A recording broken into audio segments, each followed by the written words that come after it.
Bueno, buenas tardes y buenas noches ya. Nosotros ya estamos aquí de noche.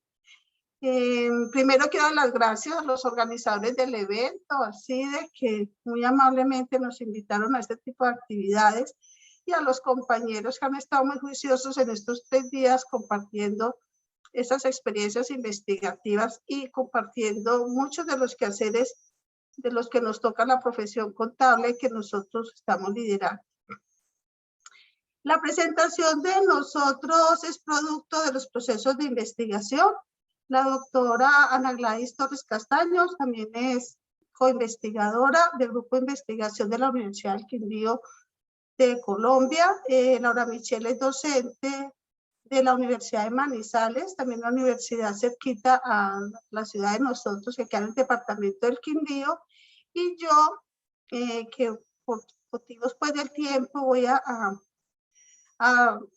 socializarles el trabajo que hemos elaborado para hoy.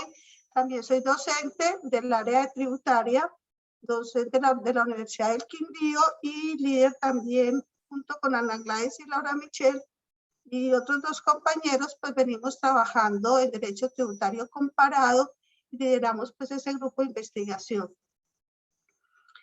El trabajo que les queremos compartir, hoy que estuve muy atenta a las exposiciones, pues complementa un poquito de muchas de las cosas que venimos haciendo como profesionales de la contaduría, y mostrarles pues como una etapa, la etapa triste de coacción con la que nosotros trabajamos y que nos permitió a nosotros en este proceso investigativo pues hacer una compilación de todas esas normas que regulan nuestro actuar y cómo nos imponen muchas de las obligaciones y a veces nosotros las violamos.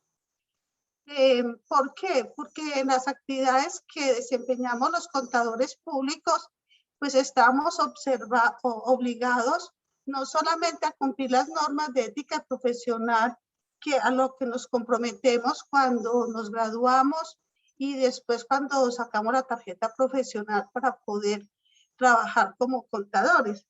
Aquí en Colombia, como vi que en otros países, pues la persona no solamente se gradúa como contador público de una universidad, sino que además tiene que cumplir unos requisitos especiales para que se les otorgue la tarjeta profesional a través de un ente regulador.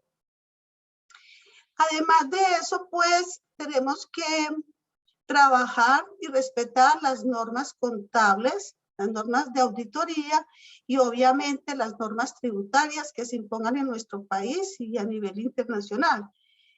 De todas maneras, aquí en nuestro país priman muchas veces las normas tributarias sobre las mismas contables y por muchos años había diferencia entre lo contable y lo fiscal, y eso nos ha permitido a nosotros la obligación de hacer ciertos paralelos entre lo contable y fiscal cuando nosotros vamos a firmar las declaraciones tributarias de contribuyentes, quien sea personas naturales o personas jurídicas que estén obligadas obviamente a llevar contabilidad.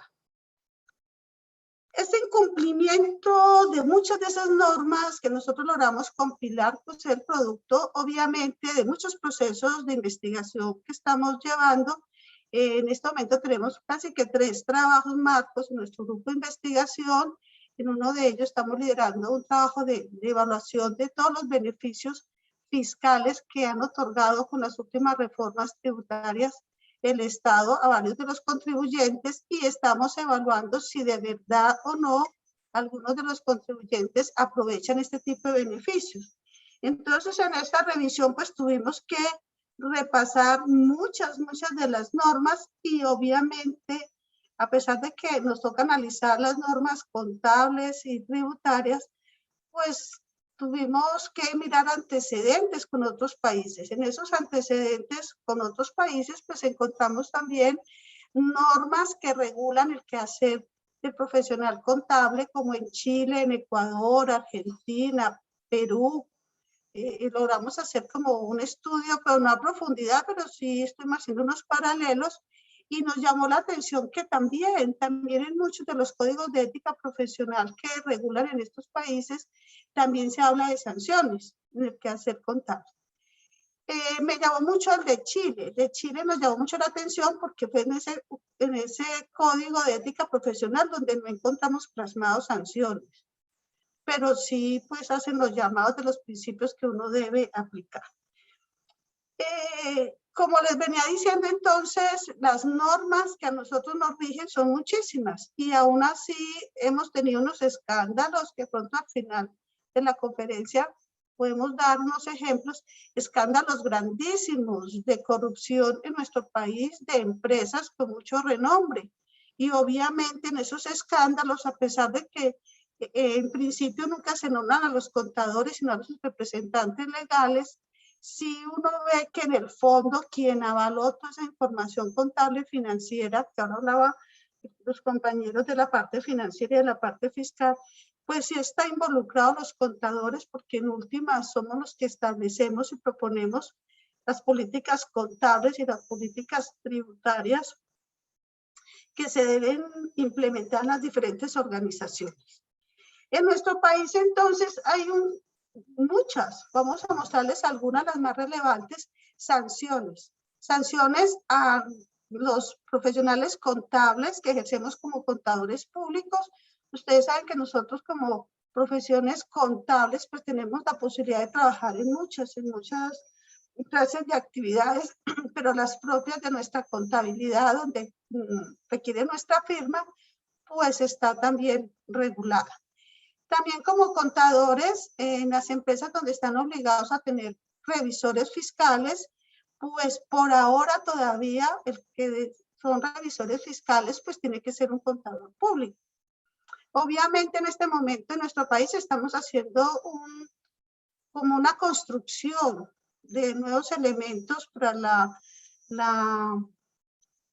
el desarrollo de la profesión del revisor fiscal. Hay ciertas contradicciones, no hemos llegado a algunos acuerdos, pero están con el Consejo Técnico haciendo algunas lecturas, investigaciones y la organización de varios comités de trabajo. Obviamente, entre estas sanciones, pues nos tocó resaltar entonces también las sanciones a los representantes legales, porque en últimas todas las informaciones financieras, todas las informaciones de los estados contables a las diferentes organizaciones y entidades de control y también a la parte fiscal ante la administración de impuestos, pues siempre las tiene que firmar el representante legal. Y en muchos de los casos, sobre todo cuando hay saldos a favor o solicitud de devoluciones, o cuando las empresas están obligadas a tener revisor fiscal, este tipo de información también tiene que estar firmado por el contador de la empresa o, en su defecto, pues el revisor fiscal. O sea que responden por esa información los representantes legales y el revisor fiscal. En este sentido, entonces, hicimos una investigación y recordar cuáles eran todas las normatividades que nosotros hemos venido manejando hasta el quehacer del revisor fiscal. Encontramos desde antecedentes desde el año de 1873 en los estatutos de la Compañía Colombia de Seguros por Seguros. Fue como la primera vez que encontramos antecedentes de las acciones y las responsabilidades que había en ese momento de un revisor fiscal. La ley 58 del año 31 y seguimos en esa revisión y encontramos entonces que en el Código de Comercio, mediante el cual se reglamentó las funciones y obligaciones y prohibiciones a los revisores fiscales. Y todavía permea en el Código de Comercio de nuestro país ese tipo de funciones y obligaciones. Entre los años 80 y el 90 no hubo una norma bien que manejara nuestro actuar a través de la ética profesional, porque coincidencialmente a través de la Corte Constitucional se declaró inexequible el numeral 8 de la Ley 145 de 1960, donde se hablaba del Código de Ética de nuestro quehacer contable. Más adelante, entonces, hasta con la Ley 43 de 1990, que es la ley que en este momento, si bien no tiene todas las funciones ahora de la Junta Central de Contadores porque han habido modificaciones, sí en ella tenemos las disposiciones y se reglamentó nuestra profesión como contador público, entre otras pues disposiciones que tiene la norma en nuestro quehacer. En contabilidad, la normatividad actual que nosotros tenemos contable, pues al igual que muchos países, venimos trabajando pues todas las NIF, todos los procesos que nos han obligado a nivel internacional y con la expedición de la ley 1314 del 2019 y los decretos vigentes en esos momentos, que era el 2649, el 2650, que sigue estando vigente, y la ley 43 de 1990, encontramos todo ese estudio de normas y podemos decir que en este momento todas las normas de información financiera para diferentes entidades del grupo 1 y 2 pues están consolidadas en una normativa a la cual nos tenemos que ceñir y debemos respetar en el proceso de nuestro quehacer contable. Con el decreto 938-2021, que fue el último que tenemos reglamentado, modifica el marco técnico de las normas de información financiera para el grupo 1 y obviamente tenemos todos esos decretos reglamentarios compilados en un decreto normativo contable, que es el decreto 2420. La unidad de información y análisis financiero es una unidad administrativa especial que se creó en Colombia con mucha autonomía administrativa y financiera de carácter técnico adscrita al Ministerio de Hacienda, al igual que la Administración de Impuestos y Crédito Público.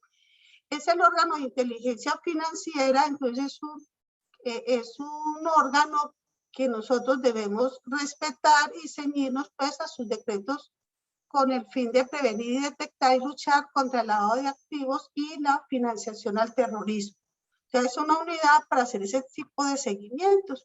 Y ahora más adelante van a mirar cómo se estableció ya una ley con unas connotaciones penales precisamente para ejercer control al lavado de activos y a la financiación del terrorismo entre ellos.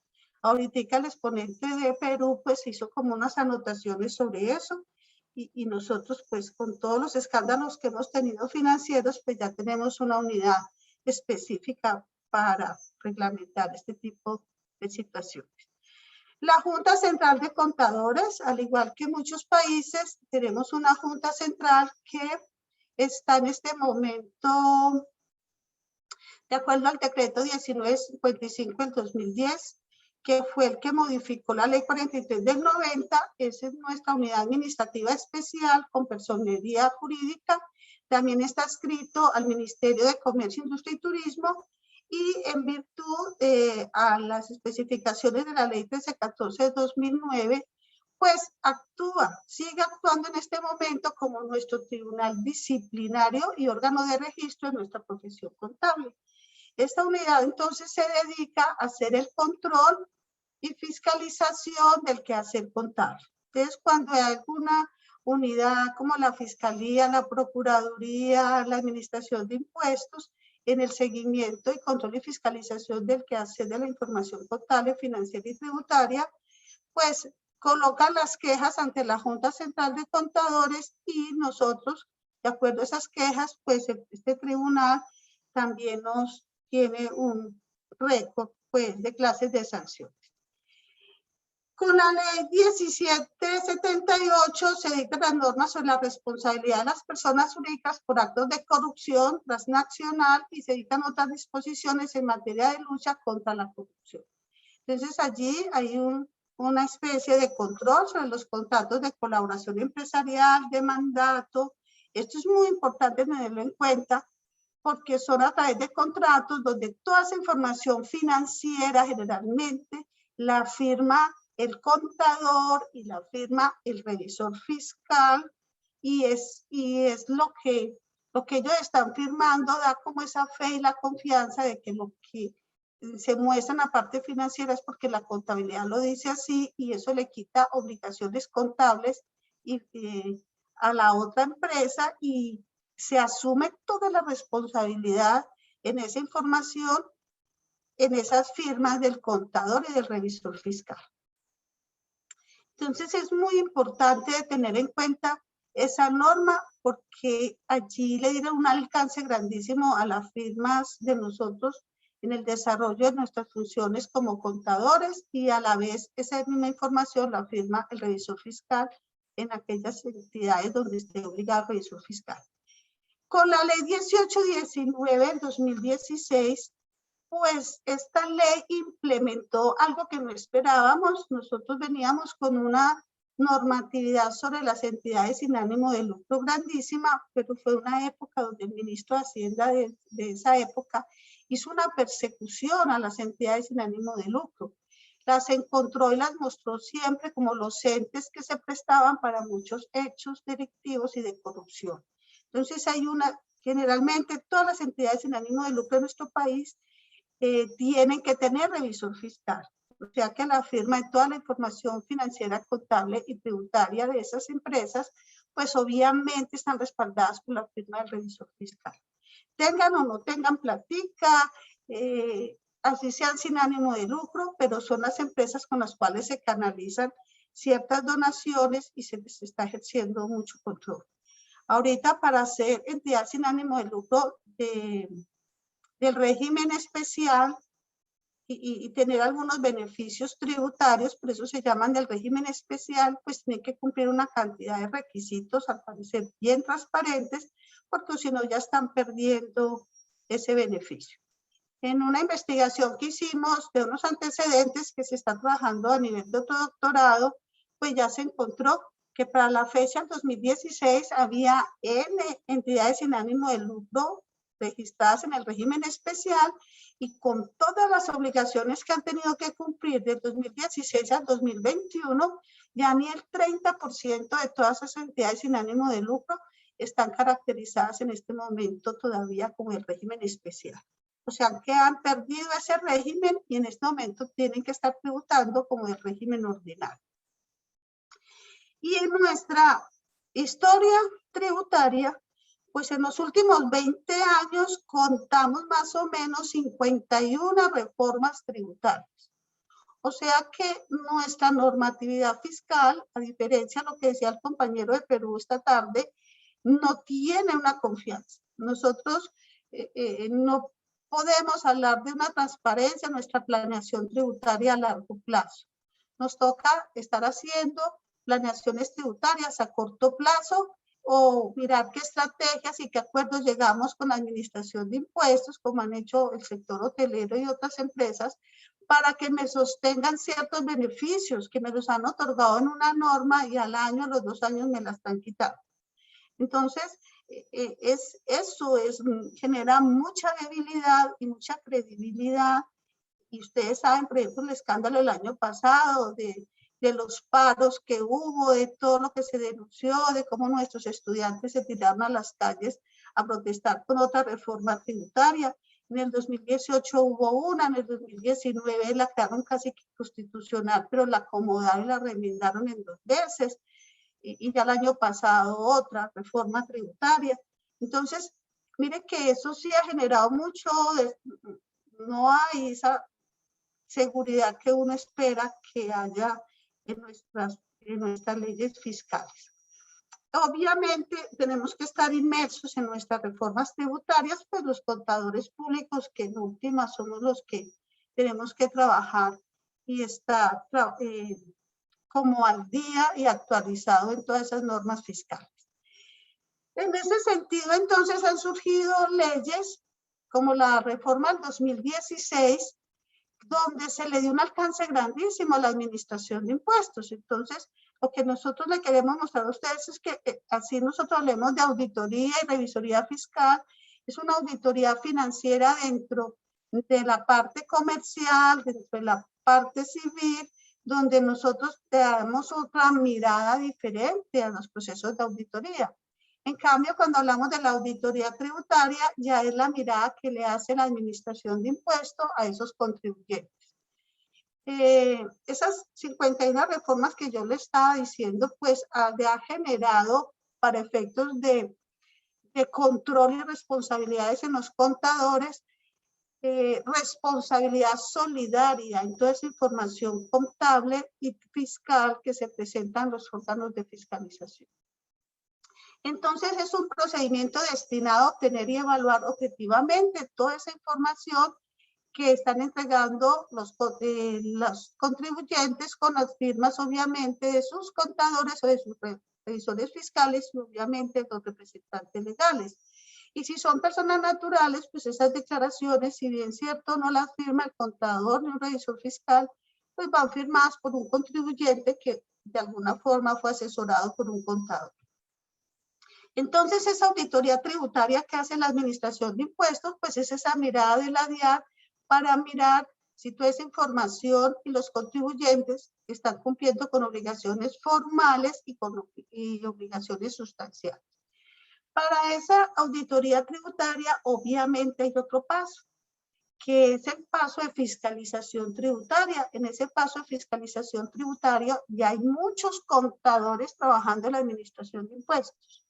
Ese es un perfil que busca mucho la nueva administración, y hace poco hubo un concurso a nivel nacional y la verdad fue que fue un concurso durito, dijeron algunos muchachos, porque se hizo mucha énfasis en el régimen aduanero.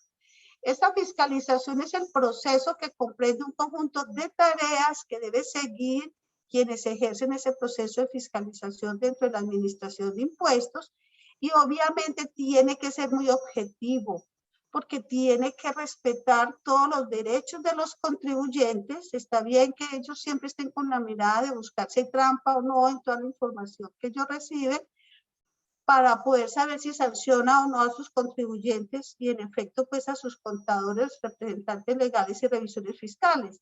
Pero tiene que ser un proceso de investigación sistémico, con mucho respeto tanto a las normas procedimentales. Porque cuando no se hace ese respeto al debido proceso, a que el contribuyente tenga el derecho de defenderse, pues en un proceso donde ya decida un juez, un tribunal, pues muchas veces de esas investigaciones se les puede caer a la Administración de Impuestos y pues no me puedo pues asegurar que muchas veces tenga la razón, a veces tiene la razón y otras veces no la tiene. Entonces, en ese proceso de fiscalización, pues los que pertenezcan a la base unidad de la Administración de Impuestos tienen que ser profesionales idóneos también para que sepan evaluar todo esa investigación que debe hacer a las diferentes obligaciones sustanciales de los diferentes contribuyentes. Para ejercer, cada que uno ve que surge una reforma tributaria en nuestro país, uno siempre mira el espíritu de esa norma y la justificación. Entonces uno siempre mira que la justificación de algunas de esas normas siempre ha sido la evasión.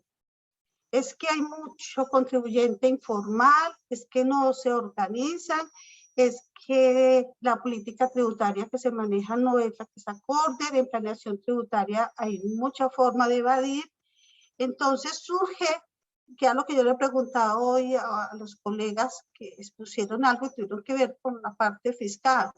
Bueno, ¿qué se está haciendo para evitar la corrupción? Aquí nosotros tenemos un montón de normas para evitar la corrupción y todos los días vemos escándalos espantosos de corrupción. Entonces tenemos una ley que así la llamaron, la ley anticorrupción, que es la ley 1474 de 2011. ¿A qué apuntó esta norma?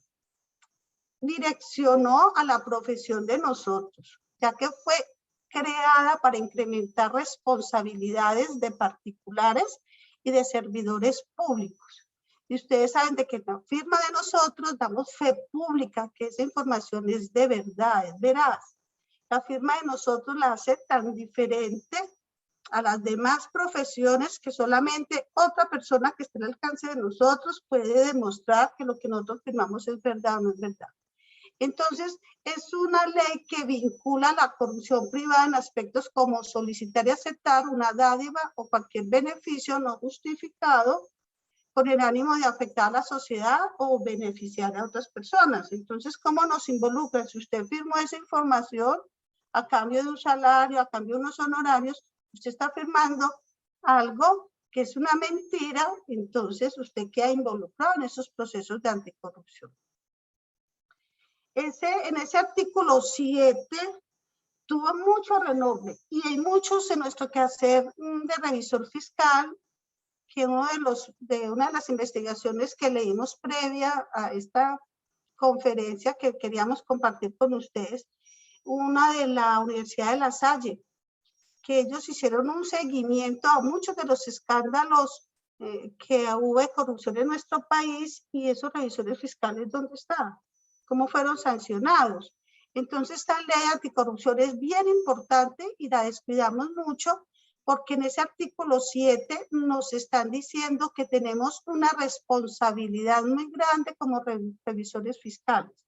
Entonces, cuando nosotros en una empresa o llegamos como nuevo y encontramos esos problemas, o vamos a decidir con la política contable y tributaria de la empresa, pues estamos obligados a firmar ese tipo de declaraciones tributarias con salvedades. Pero además de firmarla con salvedades, estamos en la obligación de denunciar cuáles son esos delitos de orden económico y social que se están manejando en las diferentes organizaciones, o cuáles son esos delitos contra el patrimonio económico detectado por mí, y por eso yo firmo con salvedades. Entonces dice, si bien es cierto usted es el revisor fiscal, usted tiene la opción, y ahí siempre nos dicen, firma el revisor fiscal, y en un campito hay una marquita donde yo digo si firmo con salvedades o no. Si yo firmo con salvedades, tengo que explicar después y denunciar por qué yo estoy firmando con salvedades. Y la otra última norma que encontramos en todos es la del Código Penal. La ley 599 del 2000, pues allí sí nos tipificaron muchas de nuestras acciones con delitos que tienen efectos penales. Y esos actos delictivos están atribuibles a los diferentes contadores públicos y o revisores fiscales que se involucran en firmar y avalar con su firma pues ese tipo de información que se presta para alterar mucha información financiera.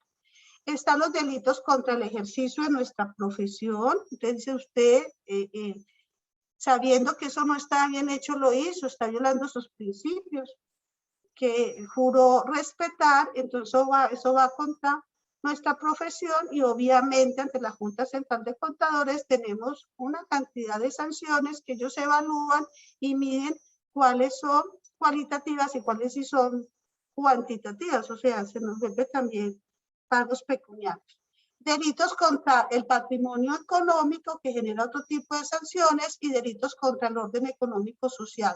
Casi todas las que nos están calificando del Código Penal, esas sanciones dan con cárcel. Muchas encontramos con cárcel. Ejemplo, delitos contra el ejercicio. Contra nuestro ejercicio de la profesión, pues está la inhabilitación para el ejercicio de la profesión, nos suspenden por un periodo definitivamente. Está la violación a la intimidad, es el uso inapropiado y divulgación de documentos reservados que nosotros tenemos que reservar de las diferentes organizaciones. Está el sabotaje, que se tipificó también como un delito contra el ejercicio de nuestra profesión, o la falsedad en documento público. Firmamos que una información es veraz y mentiras, que esos costos y gastos que llevamos como deducibles no son, o los ingresos que declaramos no fueron todos, pero una cantidad de información en la depuración de algunos de los impuestos donde nosotros podemos quitar y poner alguna información.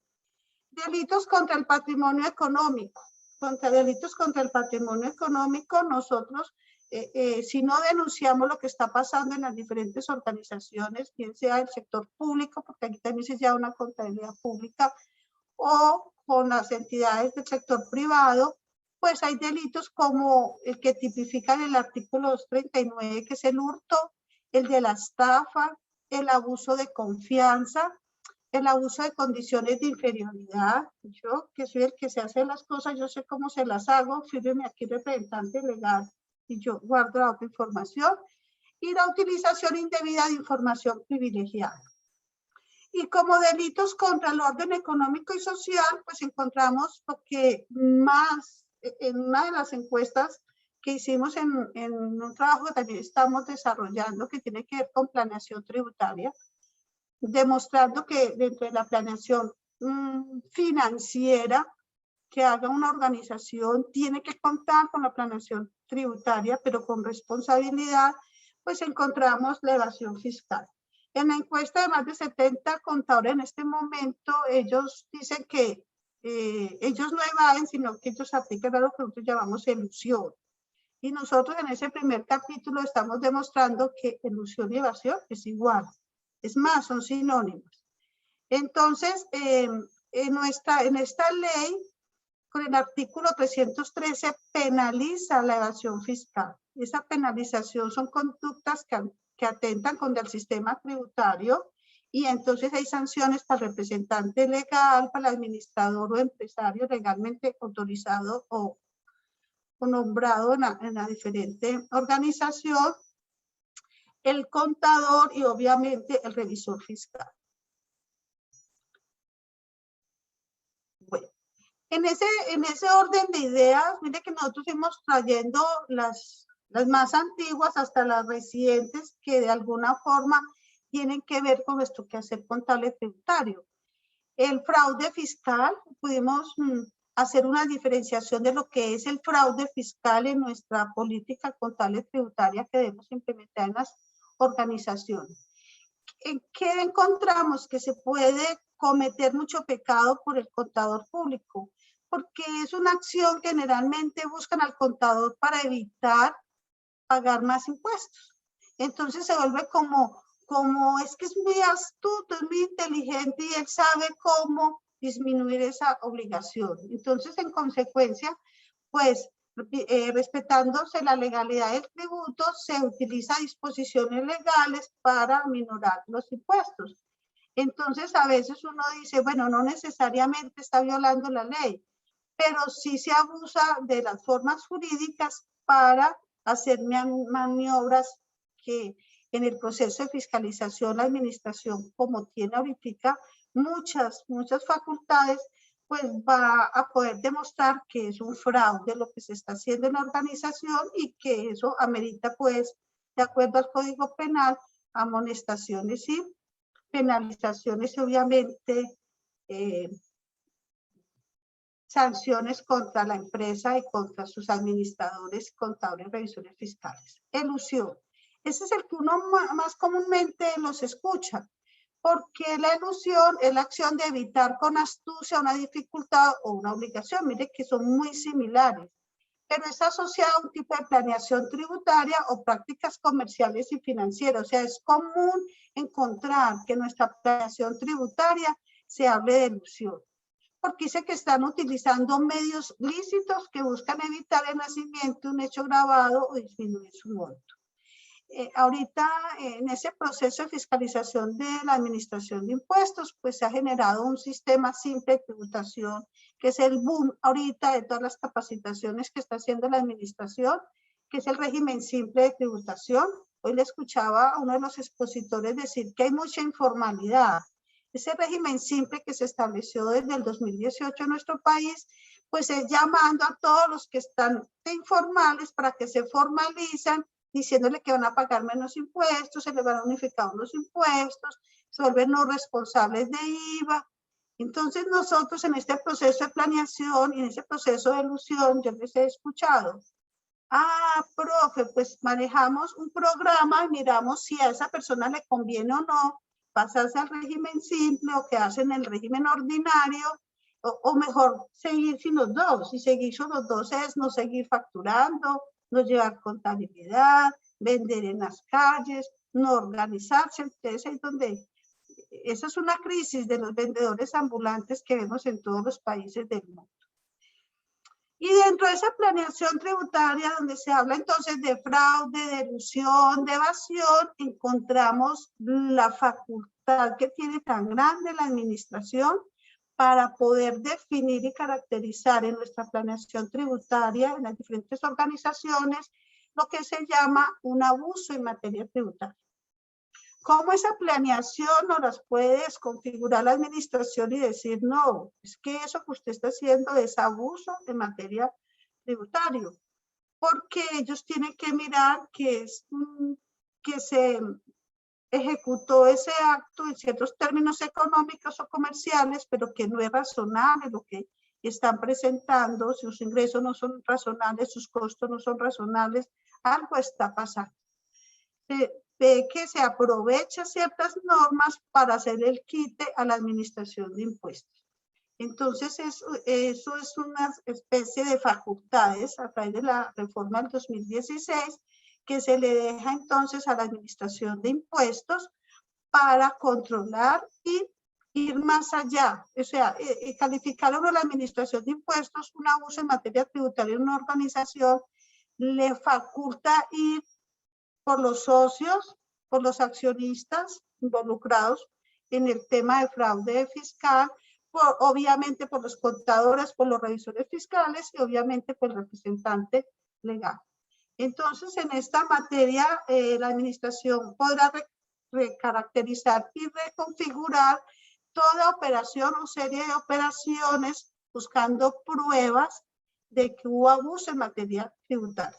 Una de las pruebas más importantes que debe conservar entonces los contadores para hacer las defensas ante la administración de impuestos es la contabilidad. Esa sigue siendo la prueba reina con la cual se puede defender cualquier contribuyente obligado a llevar contabilidad dentro de y las organizaciones, pues obviamente en nuestro país todas están obligadas a llevar contabilidad. ¿Qué pasa entonces? Esa facultad entonces que le dieron en materia fiscal a la administración, que yo les decía que a las entidades sin ánimo de lucro o a las del régimen especial les ha hecho una cantidad de revisiones donde se les pudo demostrar actos y circunstancias que constituirían abuso en materia tributaria. Entre ellas, ¿cuáles resaltamos? Por ejemplo, ellos recibían donaciones y a los asociados, como ellos no se pueden distribuir utilidades a los asociados, se están asignando sueldos altísimos.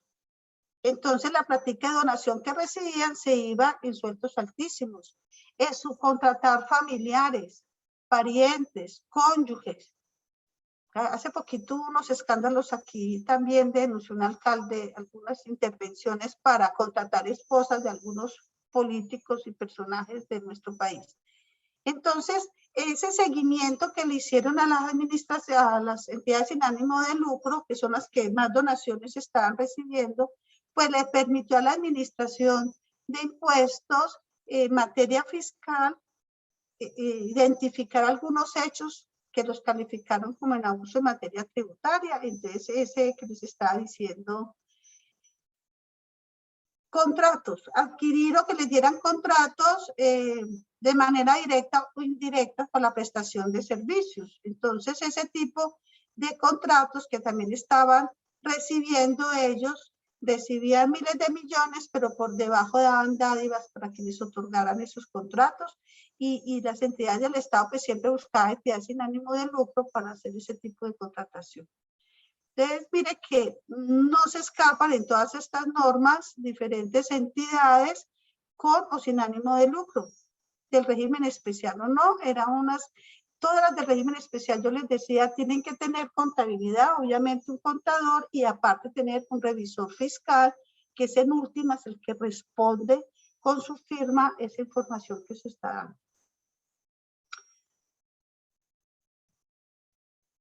Resumiendo entonces, todos los aspectos éticos y normativos son inherentes al contador público en nuestro país en el ejercicio profesional. Pero además, como pudimos ver con todos los antecedentes, está ligada a una perspectiva jurídica que implica obligaciones. Si no las cumplo, voy a verme frente a una cantidad de obligaciones. Eso conlleva entonces a que nosotros siempre hemos estado mirando un tema bien importante que uno de los conferencistas tocó hoy, que es el tema de responsabilidad social. Una de las profesiones que más tiene que pensar que sus decisiones tienen que responder a acciones de responsabilidad social, entonces son los contadores públicos, porque a través de esa información que él maneja, que él entrega por la toma de decisiones, pues puede prever sobre hechos que afecten a la profesión, al patrimonio económico de las organizaciones, al Estado y a la misma sociedad. ¿Qué sanciones? Vamos a resaltar algunas para que se den cuenta cómo a pesar de todas las amenazas que tenemos, pues en nuestro país prevalecen muchos hechos de corrupción. Entonces, ¿qué sanciones encontramos para los contadores públicos y revisores fiscales? Pues contadores, aquí un revisor fiscal tiene que ser por ahora todavía contador público. Administradores y representantes legales. Entonces, hay sanciones a contadores y revisores fiscales. Por ejemplo, sanción por violar las normas que rigen la profesión. Esas sanciones las da la Junta Central de Contadores, que imponen amonestaciones si son faltas leves, multas sucesivas que están medidas en salarios mínimos legales vigentes, suspensión de la inscripción de su tarjeta profesional o la cancelación definitivamente de la tarjeta. Hay multas y hay suspensión de inscripción por términos de un año, a veces no más, poquitica. Esas sanciones pues todavía están reguladas en la ley 43. Sanciones a sociedades de contadores. Hay unas sanciones explícitas para las sociedades conformadas por contadores públicos. Hay suspensión de la facultad de firmar declaraciones tributarias y certificación de pruebas con destino a la administración tributaria. La DIAN recomienda no volvemos a permitir que ninguna declaración venga firmada por tal contador. Obviamente, eso lo tiene que notificar a la Junta y seguirse pues todo ese proceso, porque también los contadores fiscales pues tienen derecho a la defensa. Suspensión de la facultad de firmar, eso ya estaba repetida. Sanciones a administradores y representantes legales. Encontramos sanciones que le impone la administración de impuestos, no solo a la persona jurídica que él representa, sino hay que hacer sanciones pecuniarias que las tiene que pagar él de su propio bolsillo. Entonces encontramos sanciones.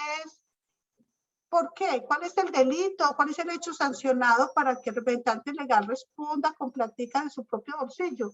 Por omisión de ingresos gravados, por llevar doble contabilidad, porque en última él debe responder también por esa contabilidad, por incluir costos y gastos no procedentes, por llevar pérdidas que no son procedentes, bueno, por todas las cosas que me pueden generar también sanciones de inexactitud en declaraciones tributarias. Hay responsabilidad de los representantes legales de no contribuyentes también que sirven de instrumentos de evasión. Yo les decía, hay entidades en nuestro país que son no contribuyentes del impuesto de renta en nuestro país. Pero el hecho de que sean no contribuyentes y que no presenten declaraciones, hay algunos que no son contribuyentes, pero tienen muchas obligaciones tributarias. Entre ellas son agentes de retención, presentan declaraciones de ingresos y patrimonio. Pero también entonces esas entidades generalmente son las de sin ánimo de lucro, reciben dinero, reciben auxilio, reciben donaciones. Entonces hay mucha responsabilidad legal en esos representantes que firman y son los que manejan en último los recursos de esas entidades. En la liquidación de sociedades también hay unas responsabilidades accesorias a la liquidación de las sociedades, porque al primero que le tienen que anunciar que va a liquidación es también a la administración de impuestos, porque debe también sanear todos los pasivos que tengan con ellos. Entonces, en el estatuto tributario encontramos obligaciones para el representante legal en el caso de que infrinja alguna de sus obligaciones como liquidador que debe tener. Sanciona representantes en devoluciones y compensaciones improcedentes. Es que en estos me quedaron unos saldos a favor de IVA o saldos a favor en renta. Generalmente, todas las declaraciones que tengan saldos a favor, sobre todo las de IVA, deben estar firmadas por contador público en nuestro país, porque él es el que va con su firma está certificando de que efectivamente ese valor se lo debe. Entonces, ahora hay algunas estrategias de devolver, pero la administración sigue sus procesos de fiscalización. Entonces, si no fue verdad, si descubren que no lo podían devolver, así responda una compañía de seguros por esa plática que devolvieron, así haga todos los protocolos, si demuestra de que realmente se infringió y hubo mala intención en esa devolución, pues hay sanción para esos representantes legales por ese delito. Para evasión fiscal, obviamente, está implicado representante legal o administrador o empresario, su contador, su revisor fiscal. Y esa sí está tipificada como un delito muy grave, esa sí está dando prisión, eso tienen efectos penales, está dando prisión hasta de 5 a 10 años y millones y hasta 1020 VTs. Aquí nosotros el valor del VT es un valor de unidad tributaria medida en pesos, que en este momento vale más de 34.000 pesitos un VT, entonces multiplicamos 1.020.000 VTs por 34.000 pesos y más o menos pueden darse cuenta cuál hasta el alcance de la multa que pagaría entonces uno de estos contador, revisor fiscal, representante legal, además de que se puede ir para la cárcel de 5 y 10 años. Entre otras sanciones, por última que nosotros íbamos a resaltarles sería la responsabilidad penal por no consignar las retenciones en la fuente. Nosotros tenemos un sistema de retención en la fuente que difiere mucho, por ejemplo, con Chile, que en Chile las personas son muy organizadas y ellos mismos de sus ingresos consignan y van guardando para pagar el impuesto.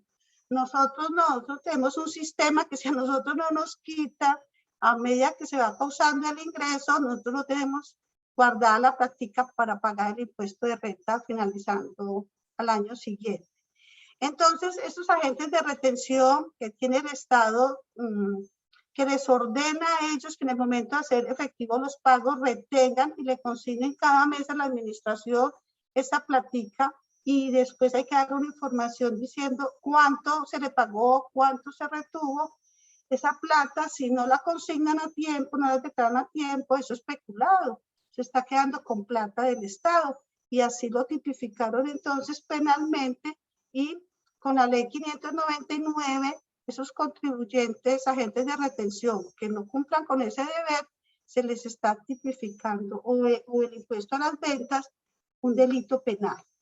Sanción por evasión pasiva también, hay multas para aquellos que se involucren en esa evasión pasiva que esté respaldando costos o gastos no procedentes en los contribuyentes y se lo estén inventando obviamente en la contabilidad. Obligaciones formales como la de actualizar el RUT, el no exhibir en un lugar público el RUT, también era una sanción que le llamaba a uno la atención porque eran formalidades y generaron pagos pecuniarios en ellas. Omisión de activos e inclusión de pasivos inexistentes. Ese también se volvió doloso y también está castigado por la ley penal. Y en este momento, pues hay multas hasta de 7.200 salarios mínimos legales vigentes. En este momento, un salario mínimo vale es 1 millón de pesos, entonces son 7.250 millones de pesos. Sanción por inexactitud. La sanción por inexactitud es la sanción más costosa que tiene la administración de impuestos y que se le puede imponer a un contribuyente. Sanción por uso fraudulento de cédulas. Ese era un mal que se venía haciendo, sobre todo en la zona cafetera de nuestro país hace algunos años, una investigación de la administración de impuestos donde se demostró cómo se inventaban cédulas o cogían cédulas de los trabajadores, de los recolectores de café y a nombre de ellos declaraban la venta del café y cuando fueron a mirar eran personas muy pobres que jamás habían tenido acceso a esas cosas. Entonces de ahí surgió esa sanción por el uso fraudulento de cédulas o personas que habían muerto y todavía las figuran en sus costos y sus gastos. Bueno, esas eran como las sanciones que queríamos nosotros como resaltarles y mostrarles a ustedes como parte de nuestra normatividad que rige nuestro país.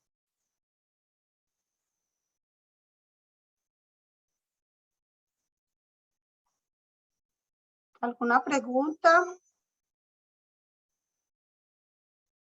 ¿Me escucha?